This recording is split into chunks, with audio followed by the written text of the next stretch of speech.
এই রাখির দাম 25 টাকা নিচ্ছে, এগুলো তো 5-10 টাকা পাওয়া যায়, তুমি 5 টাকা 10 টাকায় নিতে পারো না? একটু তো দাম কমাও বলো। দেখো, ব্যাপারটা হচ্ছে দাম কমানো না, ব্যাপারটা একটা খাটনির আছে। ঠিক আছে, আমি কতটা সময় এটার মধ্যে দিচ্ছি, কতটা জিনিস দিচ্ছি। এই যে পেপারটা যে দেখছো, এটা সাধারণ আর্ট পেপার নয়, জিএসএম পেপার। এই পেপার, কাপড়, আরও বিভিন্ন জিনিস যা যা আমি অ্যাপ্লাই করি, সব কিছুরই তো দাম আছে, আমার খাটনি আর সময়েরও তো দাম আছে।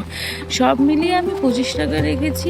আমার মনে হলো আমি সেটাও কম রেখেছি, কিন্তু যেহেতু মার্কেটে আমাদের এখানে হ্যান্ডমেড জুয়েলারি চলে না, সেক্ষেত্রে আমি দামটাকে কম রাখতে হয়েছে বিজনেসটাকে ঠিক রাখার জন্য।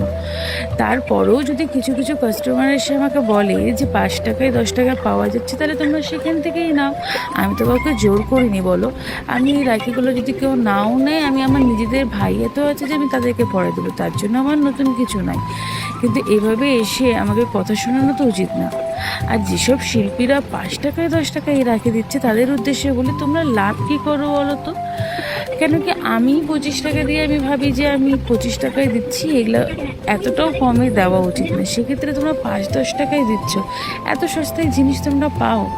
তোমরা নিজেরা মার্কেটে নেমে 5-10 টাকায় দিয়ে মার্কেট থেকে তো খারাপ করছোই, সাথে আমাদের মতো যারা আছে নতুন নতুন শিল্প শুরু করেছে, তাদের ক্ষেত্রেও খুব প্রবলেম ফেস করাচ্ছ।